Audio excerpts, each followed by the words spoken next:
Hello friends, legalbuzz.com में आपका एक बार फिर से स्वागत है। लीगल बज ऐप आप गूगल प्ले स्टोर से डाउनलोड कर सकते हैं और प्रतिदिन नए नए प्रश्नों का अभ्यास कर सकते हैं जो प्रारंभिक और मुख्य परीक्षा दोनों के होते हैं। तो आज ही गूगल प्ले स्टोर से लीगल बज ऐप डाउनलोड करें और अपनी न्यायिक सेवाओं की तैयारी को बेहतर बनाएं। फ्रेंड्स, जैसा कि हम CRPC को कंटिन्यू कर रहे हैं और आज हम फिर से कुछ नया जानेंगे। आज हम बात करेंगे पुलिस रिपोर्ट के बारे में, यानी पुलिस रिपोर्ट जिसके बारे में CRPC में सेक्शन 2R में बताया गया है। तो आइए जानते हैं पुलिस रिपोर्ट क्या होती है। संहिता की धारा 2R के अनुसार सेक्शन 173 सब सेक्शन 2 के अधीन पुलिस अधिकारी द्वारा मजिस्ट्रेट को प्रेषित की गई रिपोर्ट पुलिस रिपोर्ट कहलाती है। यानी सेक्शन 173 सब सेक्शन 2 जो CRPC का है, जिसके अंतर्गत प्रारूप बताया गया है कि अधीन पुलिस अधिकारी द्वारा मजिस्ट्रेट को जो रिपोर्ट भेजी जाती है वह पुलिस रिपोर्ट कहलाती है। अब ये रिपोर्ट किस तरह की होती है? तो अन्वेषण कार्य पूर्ण होने के पश्चात पुलिस थाने का जो बारसाधक अधिकारी है, जो राज्य सरकार के द्वारा एक प्रारूप बताया गया है, उसमें पुलिस रिपोर्ट पर अपराध का संज्ञान करने के लिए सशक्त मजिस्ट्रेट को एक रिपोर्ट प्रेषित करता है। तो ये सेक्शन 2R में पुलिस रिपोर्ट कहलाती है। यानी पुलिस थाने का जो बारसाधक अधिकारी है, जब अन्वेषण का कार्य पूरा हो जाता है तो सरकार के द्वारा जो एक विहित प्रारूप है उसमें पुलिस रिपोर्ट पर अपराध का संज्ञान लेता है और सशक्त मजिस्ट्रेट को प्रेषित करता है। यह पुलिस रिपोर्ट कहलाती है। जांच इंक्वायरी सेक्शन 2G CRPC के अंतर्गत जांच के बारे में बताया गया है। फ्रेंड्स, याद रखें, विचारण से भिन्न ऐसी प्रत्येक जांच जो मजिस्ट्रेट और न्यायालय द्वारा की जाए, यानी जांच जो है मजिस्ट्रेट और न्यायालय द्वारा की जाती है और जो विचारण से भिन्न होती है, और सेक्शन 2G में CRPC में बताया गया है। इसी से अटैच करें तो विचारण, जिसे अंग्रेजी में कहा जाता है ट्रायल। विचारण शब्द को परिभाषित CRPC में नहीं किया गया है। जब कोई मजिस्ट्रेट या न्यायालय किसी अपराध के अभियुक्त के दोषी या निर्दोष होने के विनिश्चय के लिए जांच कार्य करता है तो ये जांच धारा 2G के अंतर्गत जांच न होकर विचारण मानी जाती है। यानी जांच जब कब विचारण बन जाती है, जब इसमें CRPC इसके अकॉर्डिंग इसको डिफाइन नहीं किया गया है कहीं भी, लेकिन कंडीशन है कि जब कोई मजिस्ट्रेट या न्यायालय किसी अपराध का कोई अभियुक्त है उसके दोषी या निर्दोष होने का विनिश्चय करता है तो जांच का कार्य करता है।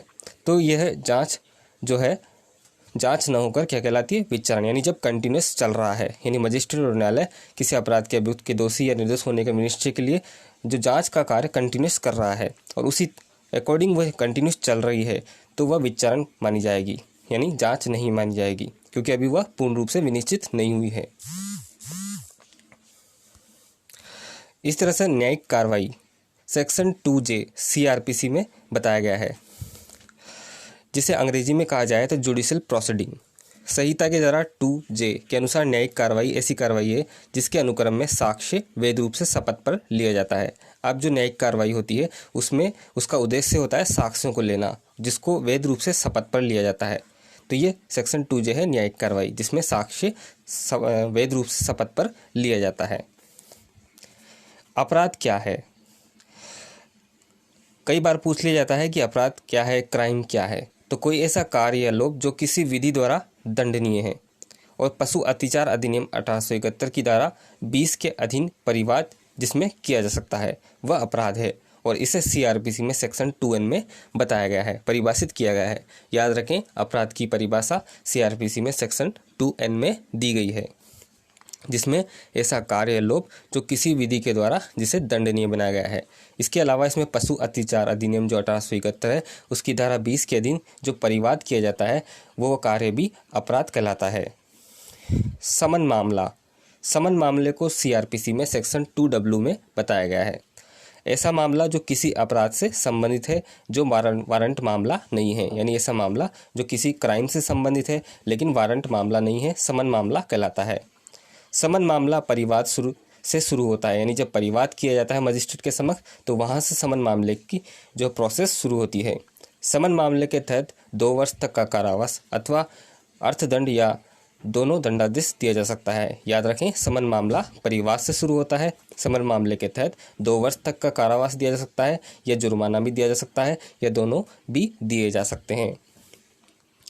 यदि न्यायालय समन मामले के अभियुक्त की उपस्थिति न्यायालय में सुनिश्चित करने के लिए उसकी गिरफ्तारी का वारंट जारी करना आवश्यक समझता है तो कारणों को अभिलिखित करने के पश्चात न्यायालय अभियुक्त की गिरफ्तारी के लिए वारंट जारी कर सकता है और इसके बारे में सीआरपीसी में सेक्शन 87 में बताया गया है। यदि न्यायालय समन मामले के अभियुक्त की उपस्थिति चाहता है, उसको सुनिश्चित करना चाहता है, तो उसकी गिरफ्तारी का वारंट जारी करना आवश्यक समझता है कि उसको गिरफ्तार किया जाना आवश्यक है, तो न्यायालय कारणों को अभिलिखित करने के बाद न्यायालय अभियुक्त की गिरफ्तारी के लिए वारंट जारी कर सकता है सीआरपीसी के सेक्शन 87 में अकॉर्डिंग। एक केस लो है पदमनाथ बनाम अहमद दोवी 1970 CR-CJ।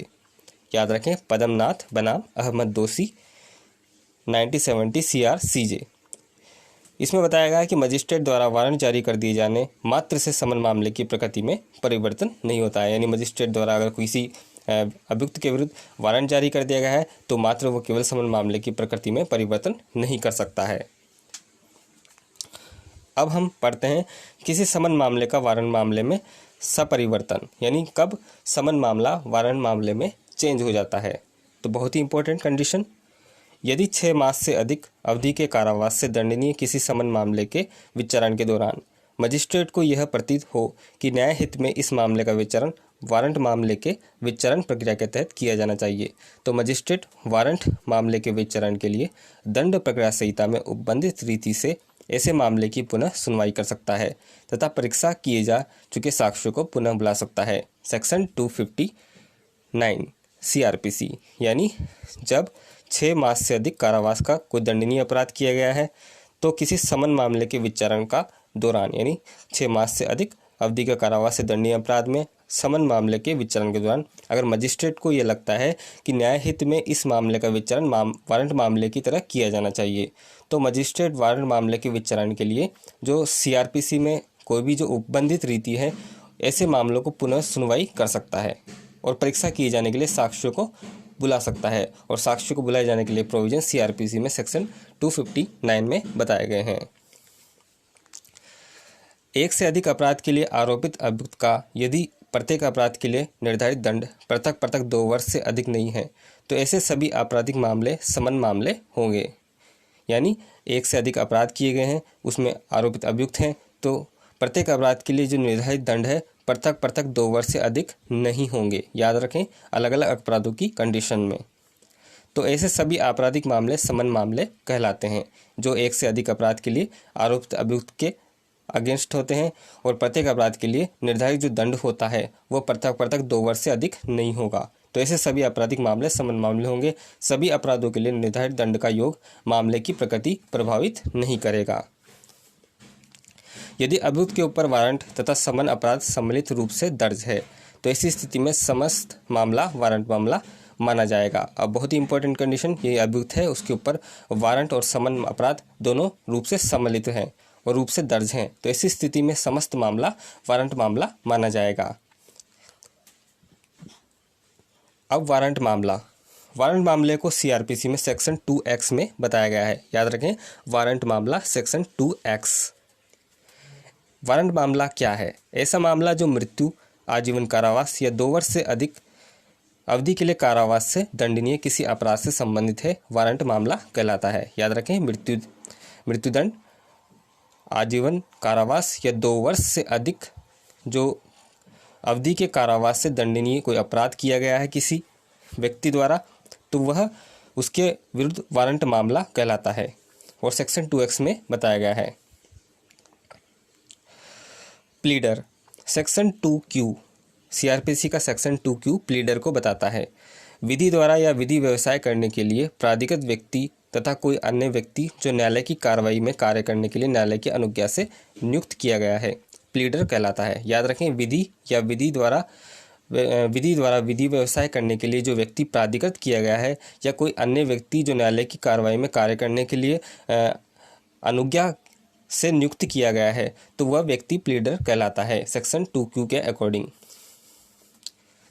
प्लीडर के अंतर्गत क्या क्या आता है? यानी प्लीडर जो विधि व्यवसाय करने के लिए प्राधिकृत किया गया है या कोई अन्य व्यक्ति जो न्यायालय की कार्रवाई करने के लिए अनुमति से नियुक्त किया गया है, तो प्लीडर में कौन आता है सेक्शन 2Q के अकॉर्डिंग? तो प्लीडर के अंतर्गत अधिवक्ता आता है, वकील आता है, मुख्तार आता है, सर्वोच्च न्यायालय के जो न्यायवादी हैं, अटॉर्नी जो जिसे हम कहते हैं, वो आते हैं। उच्च न्यायालय के महाअधिवक्ता आते हैं, जिसे हम एडवोकेट जनरल कहते हैं, एवं किसी न्यायालय की कार्रवाई में कार्य करने के लिए न्यायालय की अनुज्ञा प्राप्त व्यक्ति आते हैं।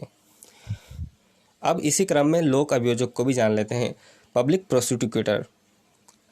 दंड प्रक्रिया संहिता की धारा सेक्शन 24 के अंतर्गत लोक अभियोजक यानी पब्लिक प्रोसिक्यूटर को बताया गया है। लोक अभियोजक धारा 24 के अधीन नियुक्त व्यक्ति एवं लोक अभियोजक के निर्देशों के अधीन कार्य करने के लिए नियुक्त किया गया व्यक्ति लोक अभियोजक कहलाता है और उसको सेक्शन 2U में डिफाइन किया गया है, यानी परिभाषा सेक्शन 2U में बताई गई है सीआरपीसी के अकॉर्डिंग।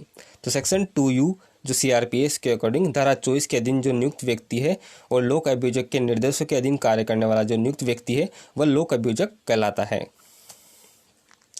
लोक अभियोजक का पद लोक पद कहलाता है। याद रखें, लोक अभियोजक का पद क्या कहलाता है? लोक पद। अतः उसके संबंध में संविधान का जो आर्टिकल 226 है उसके अधीन अधिकार परीक्षा रिट जारी की जा सकती है और ये डिसाइड हुआ राजेंद्र शंकर त्रिपाठी बनाम उत्तर प्रदेश राज्य का जो मामला था, यानी राजेंद्र शंकर त्रिपाठी बनाम उत्तर प्रदेश राज्य तथा अन्य 1979 इलाहाबाद उच्च न्यायालय के द्वारा डिसाइड किया गया कि लोक अभियोजक का जो पद है वह एक लोक पद है और उसके संबंध में संविधान का जो आर्टिकल 226 है उसके अधीन अधिकार परीक्षा रिट जारी की जा सकती है।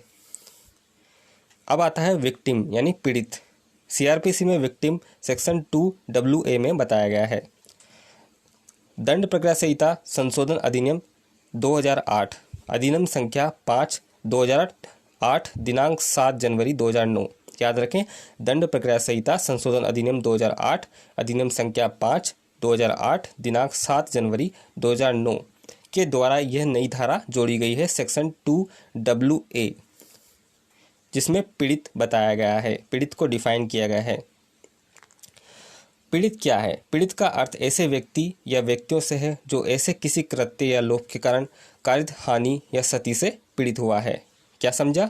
कि ऐसे कृत्य या लोभ जिसके कारण किसी व्यक्ति को हानि या क्षति हुई है, जिसके कारण वह व्यक्ति पीड़ित हुआ है, जिसके लिए अभियुक्त व्यक्ति को भी आरोपित किया गया है। और पद पीड़ित के अंतर्गत उसका या उसकी संरक्षक और उसका विधिक उत्तराधिकारी भी सम्मिलित है। ऑब्जेक्टिव में कई बार पूछा जाता है कि जो पद पीड़ित है 2WA में उसके अंतर्गत क्या सम्मिलित है, तो पीड़ित के अंतर्गत उसका या उसका संरक्षक या उसका जो विधिक उत्तराधिकारी है वो भी सम्मिलित होगा।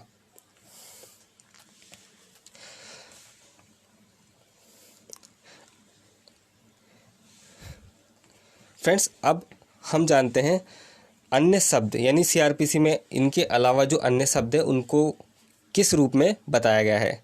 तो सेक्शन 2 के अनुसार उन शब्दों और पदों को जो इस संहिता में प्रयुक्त हैं और परिभाषित नहीं है, यानी ऐसे वर्ड्स जो सीआरपीसी में इनको डिफाइन नहीं किया गया है, तो उनका अर्थ कहाँ लिया जाएगा?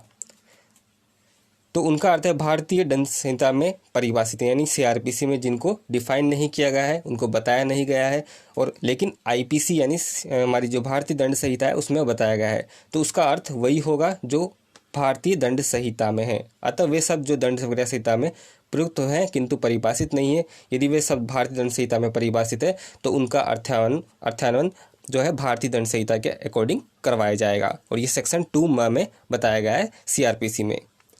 तो फ्रेंड्स, इस तरह से हमने आज परिभाषा खंड को पूरा किया और फिर आगे की क्लास में हम जो है सीआरपीसी से संबंधित कुछ नई जानकारी लेंगे और नया सीखेंगे। तो आज के लिए इतना ही। Thank you very much.